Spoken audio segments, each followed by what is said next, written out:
The most wanted man on Earth simply vanished, and the world wasn't entirely sure he was dead. It sounds like a conspiracy theory, but in the weeks following Germany's surrender in May 1945, intelligence agencies across the globe were genuinely unsure whether Adolf Hitler had died in Berlin or somehow escaped into the chaos of a shattered continent. Soviet forces had found remains, but the Kremlin wasn't sharing what they knew, not fully, not honestly. For years, the truth was buried. So what actually happened inside the Führerbunker on that final afternoon? To understand what happened at the end, you have to understand just how fast everything fell apart. For over a decade, Adolf Hitler had held Europe in a grip that seemed unbreakable. He had rebuilt Germany's military from the ground up, absorbed neighboring nations without a single shot fired, and then launched a war that eventually consumed the entire continent. By 1942, Nazi Germany controlled more of Europe than any single power since Napoleon. Hitler sat at the center of it all, convinced, genuinely and deeply convinced,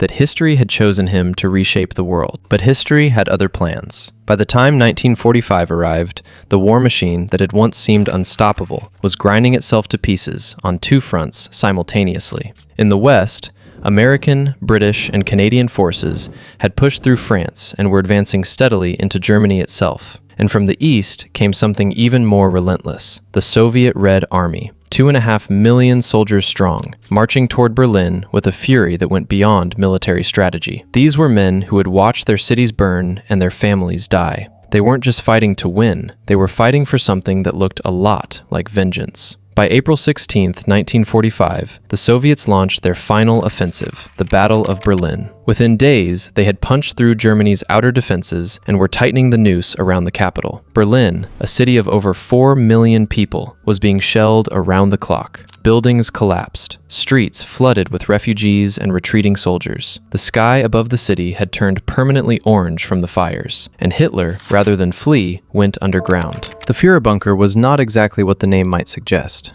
It wasn't a grand command center or a high-tech fortress. It was, in essence, a series of small concrete rooms, buried about 30 feet beneath the Reich Chancellery garden, damp, dimly lit, and humming with the constant noise of ventilation systems, trying to cycle in air from a city that was actively burning above it. Hitler had been using the bunker periodically since 1944, but by mid-January 1945, he had moved in permanently. And as April arrived, the bunker became his entire universe. What was life like down there? By all accounts from those who survived and later testified, it was a slow-motion psychological collapse, dressed up as military headquarters. Every day, Hitler would hold briefings, standing over maps, moving units around with a pointer, issuing orders to armies that no longer existed. His generals would stand around the table in silence, unwilling or too afraid to tell him that the divisions he was commanding had already been destroyed, captured, or simply ceased to function as fighting forces. The denial was staggering. Even as Soviet artillery could be felt vibrating through the concrete walls, Hitler was issuing orders for counteroffensives. Even as his own staff privately began saying goodbye to each other, he was drawing up plans that assumed Germany could still turn the tide. But not everyone in that bunker was in denial. Many of the people closest to him, secretaries, officers, personal staff, had quietly accepted the reality and were simply waiting for the inevitable. Some were looking for ways to escape. A few had already decided they would not survive. And then there was Eva Braun. She had arrived voluntarily in mid-April, against the explicit wishes of nearly everyone around her. She had been begged to leave Berlin, offered a way out, and she had refused. Whatever complicated feelings one might have about who Eva Braun was and what she represented, there was nothing ambiguous about her decision to stay. She had chosen to remain beside Hitler until the end, and everyone in that bunker knew exactly what the end was going to look like. April 22nd, 1945, is the day most historians point to as the moment the last illusion finally cracked. During a military briefing that afternoon, Hitler received confirmation that an SS army group he had been counting on to break through Soviet lines and relieve Berlin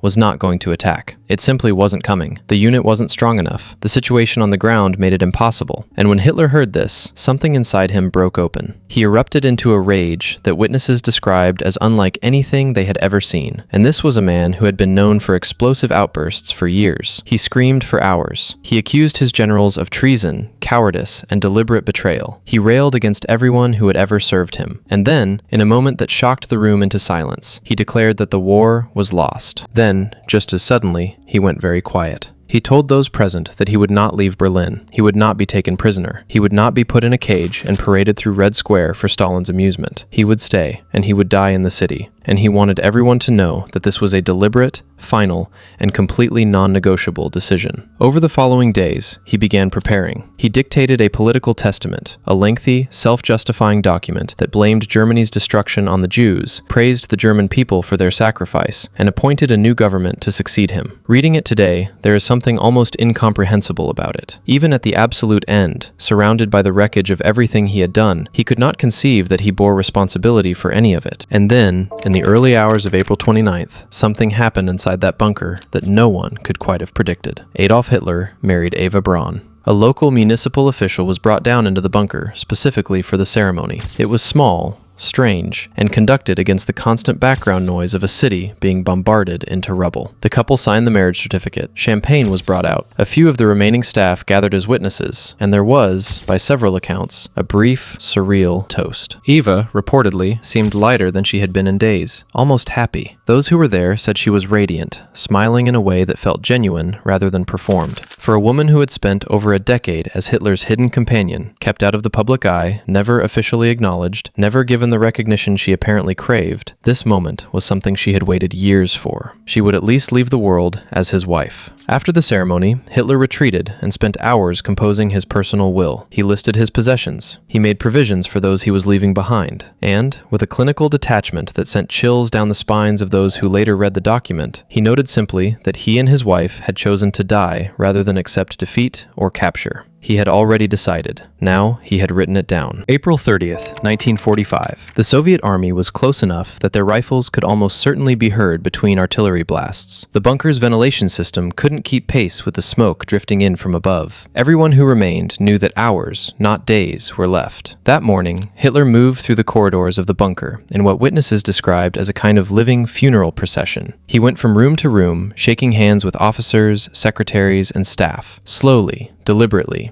saying goodbye to each person in turn. His movements were stiff. His left hand trembled visibly. He was 56 years old, but he looked and moved like a much older man. His body visibly deteriorated from years of amphetamine use, the stress of war, and what was almost certainly advancing Parkinson's disease. He sat down to lunch with a small group, 3 women secretaries and his personal cook, and made quiet, ordinary conversation. It was perhaps the strangest meal in history. The city above was burning. Soviet soldiers were fighting block by block just streets away, and Hitler was making small talk over spaghetti. After lunch, he summoned those remaining and said his final goodbyes. Before leaving the corridor for the last time, he gave explicit instructions. The bodies were to be burned completely. He would not become a spectacle. He would not be displayed. Whatever happened, his enemies would not be allowed to parade what was left of him. Shortly after 3 o'clock in the afternoon, he and Eva Braun walked together into his private study and closed the door. The staff who remained outside that door reported hearing a single gunshot. When they opened the door and entered the room, both Hitler and Eva Braun were dead. Eva had taken cyanide. She had bitten down on a capsule, the same type that had been distributed throughout the bunker's inner circle as a final option. Hitler had shot himself in the right temple with his personal Walther pistol. Some forensic analysis suggested he may have taken cyanide as well, though the gunshot wound was unambiguous as the cause of death. The bodies were wrapped and carried up through the emergency exit into the Reich Chancellery Garden, a patch of battered earth already pocked with shell craters. In accordance with Hitler's instructions, petrol was poured over both bodies, and they were set on fire. Several of the remaining staff emerged briefly to perform a final Nazi salute before retreating back underground. The fire burned for several hours. The bombing continued overhead, and somewhere in that garden, in a shallow, improvised grave, what remained of Adolf Hitler slowly turned to ash. When Soviet forces reached the area in the days that followed, they recovered burned human remains from the garden. Soviet forensic teams quietly gathered what they found, including critical jaw fragments, and compared them to pre-existing dental records. The match was definitive. But here's the thing. Stalin didn't announce it, not clearly, not honestly. The Soviet leader had his own reasons for keeping the world guessing. A dead Hitler was useful, but a Hitler whose death could never be fully confirmed was, in some ways, even more useful. And so, deliberately or not, a vacuum of certainty was allowed to exist. And into that vacuum, the rumors poured. Within months of Germany's surrender, the stories had already started spreading. Hitler had escaped by submarine to Argentina. He was living under a false identity in a remote South American compound. He had been secretly smuggled out through Vatican networks. He was in Antarctica. He was alive, old and gray, and watching from a distance as the world tried to make sense of the catastrophe he had left behind. These stories persisted for decades, and some corners of the internet still repeat them today. It's worth asking, seriously, why? Why was it so hard for people to accept the documented account? Part of it was the genuine confusion created by Soviet secrecy during the Cold War. Part of it was the sheer scale of Hitler's crimes. The human mind struggles to accept that someone responsible for that level of destruction could die as quietly and as privately as he apparently did. There was something almost cosmically unsatisfying about it. No trial, no public judgment, just a gunshot in a bunker and a fire in a garden. But investigators who spent years, and in some cases, entire careers, chasing the escape theories found nothing credible. FBI files released decades later showed that American intelligence had tracked down and investigated hundreds of alleged sightings across South America and found no substance to any of them. DNA analysis conducted in later decades, using material compared against confirmed biological relatives, aligned with the documented account. The dental records matched across multiple independent examinations. The testimonies of those who were in the bunker that day were consistent across decades of interviews. He died in that bunker on that afternoon, in the city he refused to leave. On May 2nd, 1945,